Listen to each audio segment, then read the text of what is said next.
पिझ्झावर नवीन experiment करण्याच्या नादावर जरा जास्तच अत्याचार झाला. बिचारा खालून असा करपला होता ना, तोही म्हणला बाई एक्सपेरिमेंट केला की खतमच केला. म्हटलं मी नाही केलं भावा, ह्या ताव्याची चुकी आहे, माझी चुकी नाही. मग पोरीला शोधत गेली तर पोरगी बॉक्समध्ये लेटून, माहीत नाही आपलीच मस्ती में धुवून आहे बाई.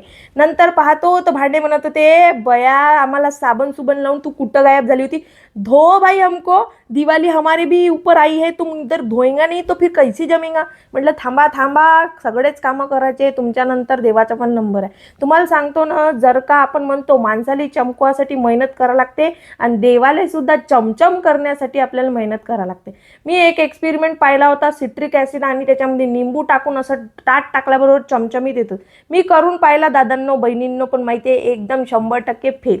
कारण की एका दिवसात ते चमचमीत दिसते आणि दुसऱ्या दिवशी पुरे काळे येऊन जाते. म्हणून आपली पितांबरी निंबूच बेटर ऑप्शन मला वाटलं. म्हणून मग मी आपला निंबू घेतला, पितांबरी घेतली आणि त्याच्यामध्ये टाकला आपला थोडा विम लिक्विड आणि त्यांना मस्त चकचकीत आपले देवाचे भांडे आणि देव घासून घेतले.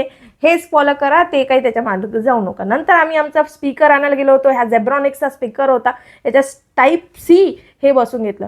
दिवाळीची लगबग पाहता म्हटलं चला एक आपल्या गावाच्या बाजाराचा व्ह्यू घेऊन घेऊ. घरी आणल्याबरोबर हे बघा त्यांनी लावलं होतं आणि घरी येताच मी आणले होते हाफ प्लेट मंचुरियन्स आणि नूडल्स, जे चांगल्या क्वांटिटीमध्ये आले आणि अमेझिंग टेस्ट होती. आणि बॉडी सांगत होती खाय बया तू खाय आणि खाऊन खाऊन मोठी होऊन खतम होऊन जा, कारण की याने काय होणार आहे, शरीर खराब.